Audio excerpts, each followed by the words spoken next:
চন্দ্রনাথ রথ হত্যাকাণ্ডে ধৃতদের জেরা করে উঠে এসেছে একাধিক তথ্য। একটি সিসিটিভি ফুটেজ এসেছে তদন্তকারী আধিকারিকদের হাতে। সেই ফুটেজের ছবি আপনারা দেখতে পাচ্ছেন। নিসান মাইক্রা গাড়ি, যে নিসান মাইক্রা গাড়ি কিন্তু আটকে দাঁড়িয়েছিল চন্দ্রনাথ রথের গাড়ি, এবং তারপরে ঘটে সেই দুঃসাহসিক অপারেশন যেখানে হত্যা করা হয় চন্দ্রনাথ রথকে। শুভেন্দু অধিকারীর আত্মসহায়ককে গাড়ি আটকে ছিল যেই নিসান মাইক্রা গাড়িটি, তার ছবি দেখতে পাচ্ছেন এই মুহূর্তে। সিসিটিভি ফুটেজ ইতিমধ্যেই তদন্তকারী আধিকারিকদের হাতে এসে পৌঁছেছে। বক্সার থেকে এই নিসান মাইক্রা গাড়িতেই এসেছিল ধৃত মায়াঙ্ক রাজ মিশ্র। খুনের আগে যশোর রোডের বিরাটি মোড়ে গাড়ি থেকে নেমে যায় সে এবং বারাসাতের 11 নম্বর রেলগেটের সামনে পৌঁছয় নিসান মাইক্রা। তদন্তকারীরা ইতিমধ্যেই নিশ্চিত যে পরিকল্পনা করে ঠান্ডা মাথায় শুভেন্দু অধিকারীর পিএকে খুন করা হয়। বিস্তারিত জেনে নেব, কথা বলবো আমাদের প্রতিনিধি ময়ূক ঠাকুর চক্রবর্তীর সঙ্গে। ময়ূক, দেখো, খুনের দিন শুভেন্দু অধিকারীর আত্মসহায়ক যেদিন মার্ডার হলেন, ওই দিন যে টাইম লাইন সেটা এই মুহূর্তে আমাদের কাছে পুরোপুরি স্পষ্ট হয়ে গেছে। ইতিমধ্যেই অভিযুক্তদের কলকাতায় এনে পুলিশ আধিকারিকরা জিজ্ঞাসাবাদ করেছেন এসআইটির অফিসার্সরা, এবং যে টাইম লাইন পাওয়া যাচ্ছে তাতে যেটা দেখা যাচ্ছে যে ইতিমধ্যে গ্রেপ্তার হওয়া মায়াঙ্ক, যে বিভিন্ন টোল প্লাজাতে ইউপিআই পেমেন্ট করেছে এবং যে সূত্র ধরে মায়াঙ্ক এবং গোটা গ্যাং অ্যারেস্ট হয়েছে, এই মায়াঙ্ক বিরাটি মোড়ের কাছে যশোর রোডে নেমে যায় নিসান মাইক্রা গাড়ি থেকে। এরপর নিসান মাইক্রা গাড়ি আর সেটা এসে পৌঁছায় বারাসাতের 11 নম্বর রেলগেটের কাছে, ডাকবাংলো মোড়ের কাছে। আমরা আগেই জানি যে গোটা অপারেশন মাত্র 50 সেকেন্ডের, এই শুভেন্দু অধিকারীর আত্মসহায়কের খুনের যে এপিসোডটা, কিন্তু তার আগের যে প্লট সেটা তোমায় জানাচ্ছি যে দুপুর এই যে ফুটেজটা যেটা দেখতে পাচ্ছি আমরা, এটা 3:46 এবং এটা একদম বারাসাতের 11 নম্বর রেলগেটের সামনে একটা ইলেকট্রনিক্স শপের কাছে এই ফুটেজটা।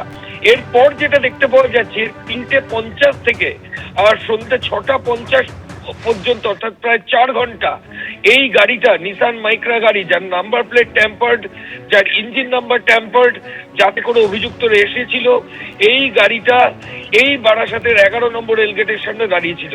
অপারেশন করা হয় রাত 10টায় চন্দ্রনাথ রথকে, অথচ অপারেশনের বহু আগে দুপুর 3:50 বারাসাতের 11 নম্বর রেলগেটের সামনে ওই গাড়ি এসে পৌঁছে যায় এবং 3:50 থেকে 4 থেকে রাত সন্ধ্যা 6:50 পর্যন্ত বারাসাতের 11 নম্বর রেলগেটের সামনে গাড়িটি ছিল। এরপর ওই গাড়িটা চলে যায় দোহারিয়ার দিকে, যেখানে চন্দ্রনাথের অপারেশন করা হয়, এবং দোহারিয়াতে যাওয়ার পর সেখানে রাতে অপারেশন চালানোর পর ওখানে গাড়ি ফেলে অভিযুক্তরা চলে আসে শিয়ালদা স্টেশন, এবং শিয়ালদা স্টেশনে আসার পর এই অভিযুক্তরা দুটো পার্টে ভাগ হয়ে যায়। এদের মধ্যে যারা বালিয়া উত্তরপ্রদেশ থেকে এসেছিলেন তারা বালিয়ার দিকে চলে যান, আবার যারা বক্সার থেকে এসেছিলেন বিহারে তারা বক্সারের দিকে চলে যান। তদন্তকারী আধিকারিকরা বলছেন এই খুনে সফিস্টিকেটেড ফায়ার আর্মস ব্যবহার করা হয়েছে চন্দ্রনাথ রথের মার্ডার কেসে, এবং সেগুলো কোথায় ডিসপোজ করা হয়েছে সেগুলো ইতিমধ্যে তদন্তকারী আধিকারিকরা দেখছেন। এবং রাজ এবং ভিকি, মায়াঙ্ক ছাড়া বাকি যে দুজন অ্যারেস্ট হয়েছেন, রাজ এবং ভিকি, এরা দুজনই হচ্ছে সুপারি কিলার। তবে এই দুজনকে আরেকজন ডিপ্লয় করেছিল, যে সুপারিটা নিয়েছিল সে এখনো পর্যন্ত পলাতক অবস্থায় রয়েছে। মাস্টার মাইন্ড সেও পলাতক, প্রাইম কনস্পিরেটর অর্থাৎ কেন খুন করা হলো এই গোটা মোটিভগুলো, সেগুলো প্রাইম কনস্পিরেটর এবং যিনি সুপারি নিয়েছিলেন তারা অ্যারেস্ট হওয়ার পর পুরোপুরি স্পষ্ট হয়ে যায়। ময়ূক, তুমি আমাদের সঙ্গে থাকো। যে ছবি আপনাদের এই মুহূর্তে দেখাচ্ছি আমরা, সেই নিসান মাইক্রা গাড়ি যার নম্বর প্লেট ভুয়ো এবং চেসিস নাম্বারও একেবারে মিটিয়ে দেওয়া হয়, যাতে এই গাড়িকে শনাক্ত করার কোনো উপায় আর বাকি না থাকে, তার কিন্তু যথেষ্ট চেষ্টা করেছিল দুষ্কৃতীরা।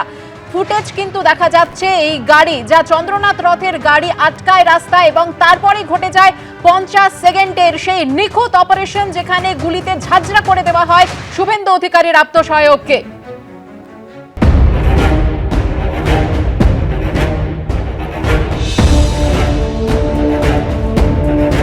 অ্যানিমেশনের মাধ্যমে আপনারা দেখতে পাচ্ছেন পরিকল্পনা করে ঠান্ডা মাথায় শুভেন্দু অধিকারীর পিএকে ঠিক কিভাবে খুন করা হয়। সেই নিসান মাইক্রা গাড়ি যা আটকে দাঁড়ায় আত্মসহায়কের গাড়ি, এবং দুদিক থেকে দুটি বাইক আসে, সেখানে ছিল শার্প শুটাররা। গাড়ির জানলায় বন্দুক ঠেকিয়ে একের পর এক প্রায় 10 রাউন্ড গুলি করা হয় চন্দ্রনাথ রথকে লক্ষ্য করে।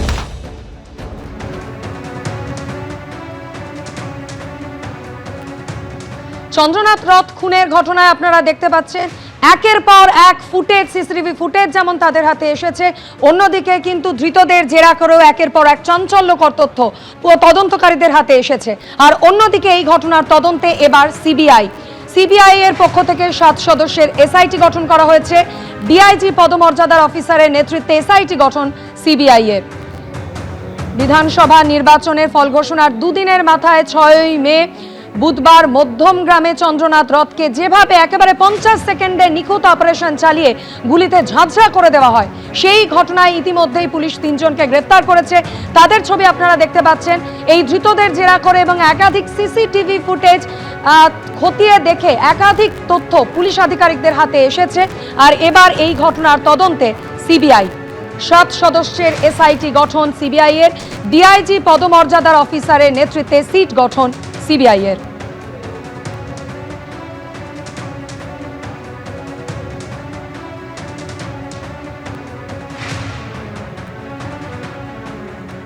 আর এর পাশাপাশি বিজেপি ক্ষমতায় আসতেই সীমান্তে কাটলো জমি জট। অনুপ্রবেশ রুখতে 45 দিনেই বিএসএফকে জমি হস্তান্তর করা হবে, জানিয়ে দিলেন শুভেন্দু অধিকারী।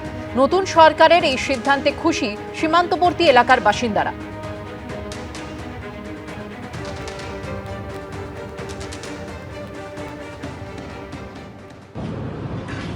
আজকে আমরা প্রথম দিনই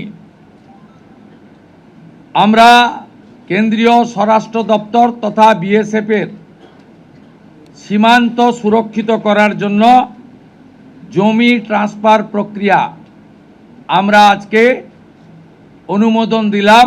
ভূমি ও রাজস্ব সচিব তাকে এবং মুখ্য সচিবকে দায়িত্ব দেওয়া হলো 45 দিনের মধ্যে বিএসএফের প্রয়োজনীয় জমি হস্তান্তর সম্পূর্ণ করতে হবে।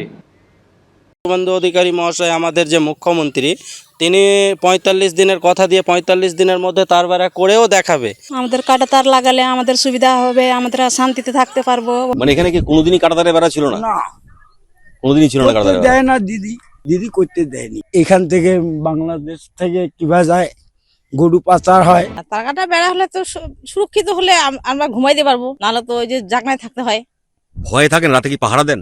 হ্যাঁ, আগে তো গরুর ঘরে থাকতে হয়। গরুর ঘরে রাত কাটাতেন? হ্যাঁ, মানে গরুকে বাঁচানোর জন্য? হ্যাঁ।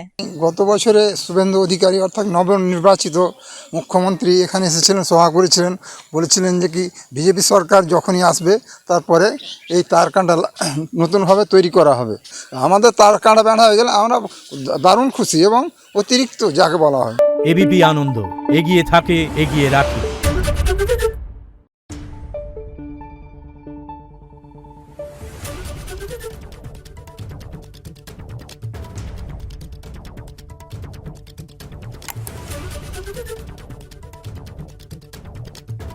Thank you.